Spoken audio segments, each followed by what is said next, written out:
بسم اللہ الرحمن الرحیم نحمدہ و نصلی علی رسولہ الکریم اما بعد فاعوذ باللہ من الشیطان الرجیم بسم اللہ الرحمن الرحیم۔ ایک دن حضرت بابا فرید گنج شکر رحمۃ اللہ علیہ درخت کے نیچے اپنے ساتھیوں اور مریدوں سے محو گفتگو تھے کہ ایک ہندو عورت اپنے سر پر دودھ کا برتن رکھے ہوئے ادھر آ نکلی۔ حضرت بابا فرید رحمۃ اللہ علیہ نے رسم و درویشی کے مطابق اس بت پرست عورت کی خیر و عافیت دریافت کی۔ ہندوؤں کی نظر میں وہ ایک نیچ ذات سے تعلق رکھنے والی عورت تھی، اس لیے کوئی شخص بھی اسے انسانی لہجے میں گفتگو نہیں کرتا تھا۔ آج جب اس نے ایک دوسرے مذہب کے ماننے بزرگ شخص کی طرف سے برابری کا سلوک دیکھا تو اپنی حالت زار بیان کرنے لگی کہ میرا تعلق اجودھن میں بسنے والے گوالوں کے خاندان سے ہے۔ باپ دادا دودھ فروخت کر کے اپنا پیٹ پالا کرتے تھے۔ میرا شوہر مر چکا ہے، برسوں سے دودھ فروخت کر کے اپنے بچوں کی پرورش کر رہی ہوں۔ پہلے زندگی پرسکون تھی مگر کچھ دنوں عجیب و غریب مصیبت کا شکار ہوں۔ یہ کہہ کر گوالن عورت ادھر ادھر دیکھنے لگی جیسے وہ کسی سے خوف زدہ ہو۔ حضرت بابا فرید رحمۃ اللہ علیہ نے عورت کی ذہنی کشمکش کو محسوس کرتے ہوئے فرمایا، تم بے خوف و خطر اپنے دل کی بات کہہ ڈالو۔ ہم لوگ مسلمان ہوتے ہوئے بھی تمہارے غم گسار ہیں۔ ہمارا مذہب دنیا کے ہر مظلوم کی حمایت کرتا ہے۔ حضرت بابا فرید رحمۃ اللہ علیہ کی شفقت و محبت کا مظاہرہ دیکھ کر ہندو عورت نے وہ راز کہہ ڈالا جسے بیان کرتے ہوئے اس کی زبان کانپ رہی تھی۔ کچھ دن سے ایسا ہو رہا ہے کہ یہاں کے چند جوگی اور جادوگر مجھے پریشان کر رہے ہیں۔ روزانہ مطالبہ کرتے ہیں کہ سارا دودھ انہیں دے دیا جائے۔ کچھ دن تک تو میں نے ایسا ہی کیا مگر جب ان سے دودھ کی قیمت طلب کی تو جوگیوں نے بڑی بے رحمی سے جواب دیا کہ وہ لوگ جو چیز خریدتے ہیں اس کی قیمت ادا نہیں کرتے۔ میں نے آئندہ دودھ دینے سے انکار کیا تو وہ لوگ شارپ یعنی بد دعا دینے لگے، اگر ہمیں دودھ نہیں دے گی تو تیرا دودھ اس قابل نہیں رہے گا کہ کوئی دوسرا خرید سکے۔ میں نے جادوگر کی اس دھمکی کو کوئی اہمیت نہیں دی اور واپس چلی آئی۔ پھر جب دوسرے دن دودھ فروخت کرنے گاؤں گئی تو میری حیرت کی کوئی انتہا نہ رہی۔ دودھ کے تمام برتن کیڑوں سے بھرے ہوئے تھے۔ میں نے اسے اتفاق سمجھا مگر دوسرے دن بھی یہی واقعہ پیش آیا۔ مجبور ہو کر میں دوبارہ ان جوگیوں کے پاس گئی اور ان سے رو رو کر التجا کی کہ وہ مجھ سے دودھ لے لیں اور باقی میرے بچوں کے لیے چھوڑ دیں، مگر ان ظالموں پر میری گریہ وزاری کا کوئی اثر نہیں ہوا۔ پھر ایک دن ان جادوگروں کے چیلے میرے گھر آئے اور بڑے صفاقانہ انداز میں کہنے لگے کہ گرو کا حکم ہے کہ اگر تو ہمیں دودھ فراہم نہیں کرے گی تو پہلے تیرے سارے جانور مر جائیں گے، پھر ہم تیرے بچوں کو اپنے قہر و غضب کا نشانہ بنائیں گے۔ تو جن بچوں کی خاطر در بدر بھٹکتی ہے وہ کچھ دن بعد اس دنیا میں نہیں رہیں گے۔ آخر بچوں کی محبت نے مجھے مجبور کر دیا۔ میں کئی ماہ سے ان ظالموں کو دودھ فراہم کر رہی ہوں اور گاؤں والوں سے قرض لے کر اپنی زندگی کے دن پورے کر رہی ہوں۔ آخر گاؤں والے بھی کہاں تک قرض دیں گے؟ یہ کہہ کر دودھ فروش عورت اپنے دامن سے آنسو خشک کرنے لگی۔ حضرت بابا فرید رحمۃ اللہ علیہ نے ایک مظلوم عورت کے دکھوں کی داستان سن کر فرمایا، صبر کرو، تمہاری مصیبت کے یہ دن گزرنے ہی والے ہیں۔ اچانک دودھ فروش عورت گھبرائے ہوئے لہجے میں کہنے لگی، خیر میری تو جس طرح گزر جائے گی مگر تم لوگ بہت شریف ہو، آج تمہیں ان درختوں کے نیچے دیکھا تو چلی آئی۔ میری طرح تم لوگ بھی غریب ہو، میں تمہیں یہ بتانے آئی تھی کہ کہیں وہ ظالم جادوگر ادھر کا رخ نہ کر لے اور پھر تم ان کی جفاکاریوں کا نشانہ بن جاؤ۔ عورت کی سادہ دلی قابل دید تھی، وہ اپنی پریشانیوں کو بھول کر درویشوں کو جادوگروں کے ممکنہ اقدام سے بچانے آئی تھی۔ حضرت بابا فرید رحمۃ اللہ علیہ اس دودھ فروش عورت کے خلوص سے بہت زیادہ متاثر ہوئے اور فرمانے لگے، تم ایک سادہ دل عورت ہو، ہم فقیر بے نماز تمہارے اس خلوص کو ہمیشہ یاد رکھیں گے۔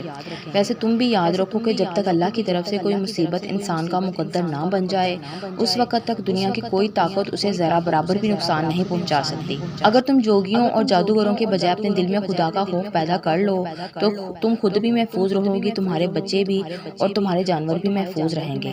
تم بھگوان کی بات کر رہے ہو؟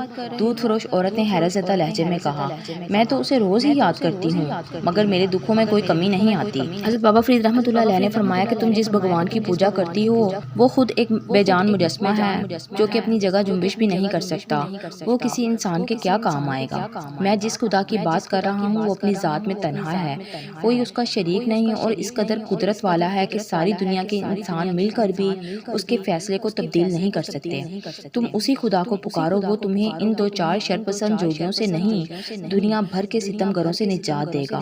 ابھی حضرت بابا فرید رحمۃ اللہ علیہ اس ہندو عورت سے یہ گفتگو کر ہی رہے تھے کہ سامنے سے عجیب حلیے کے لوگ آتے ہوئے نظر آئے۔ جیسے ہی آنے والے والوں پر عورت کی نظر پڑی، وہ وحشت زدہ ہو کر کہنے لگی کہ یہ انہی جادوگروں کے چیلے ہیں، آج مجھے تمہارے پاس کچھ دیر ہو گئی تو یہ میری تلاش میں یہاں تک آ پہنچے۔ حضرت بابا فرید رحمۃ اللہ علیہ نے عورت کو خوف زدہ دیکھ کر فرمایا، تم میری مہمان ہو، اس لیے تمہیں ہراساں ہونے کی ضرورت نہیں، میں خود ان لوگوں کو جواب دے دوں گا۔ جادوگروں کے چیلے نے آتے ہی غیظ و غضب کا مظاہرہ کیا اور قہرناک لہجے میں عورت سے کہنے لگے، تو یہاں آرام سے بیٹھی باتیں کر رہی ہے اور گرو جی دودھ کا انتظار کر رہے ہیں، آج تیری خیر نہیں۔ حضرت بابا فرید رحمۃ اللہ علیہ نے جوگیوں کو مخاطب کرتے ہوئے فرمایا، اسے میں نے روک لیا تھا، تم بھی بیٹھو۔ ابھی فضا میں ایک مرد خدا کے الفاظ کی گونج باقی تھی کہ جوگیوں پر سکتہ طاری ہو گیا اور اس طرح زمین پر بیٹھ گئے جیسے کسی غیبی ہاتھ نے انہیں زنجیریں پہنا دی ہوں۔ کچھ دیر بعد جوگیوں کی دوسری ٹولی آئی، حضرت بابا فرید رحمۃ اللہ علیہ نے ان سے بھی وہی فرمایا، بیٹھ جاؤ، اور وہ بھی سر جھکا کر بیٹھ گئے۔ الغرض گرو نے اپنے تمام چیلوں کو بھیجا اور وہ سب کے سب اس طرح بابا فرید رحمۃ اللہ علیہ کے سامنے سر جھکا کر بیٹھ گئے جیسے انہیں کسی طاقتور مقناطیس نے جکڑ لیا ہو۔ آخر میں جوگیوں کا گرو اپنے چیلوں کو ڈھونڈتا ہوا ادھر آ نکلا اور غضبناک لہجے میں بولا، تم لوگ یہاں کیا کر رہے ہو؟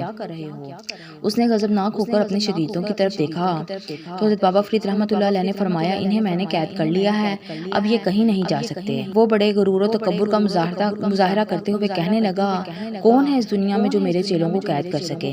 اور پھر بلند آواز میں اپنے منتر پڑھنے لگا۔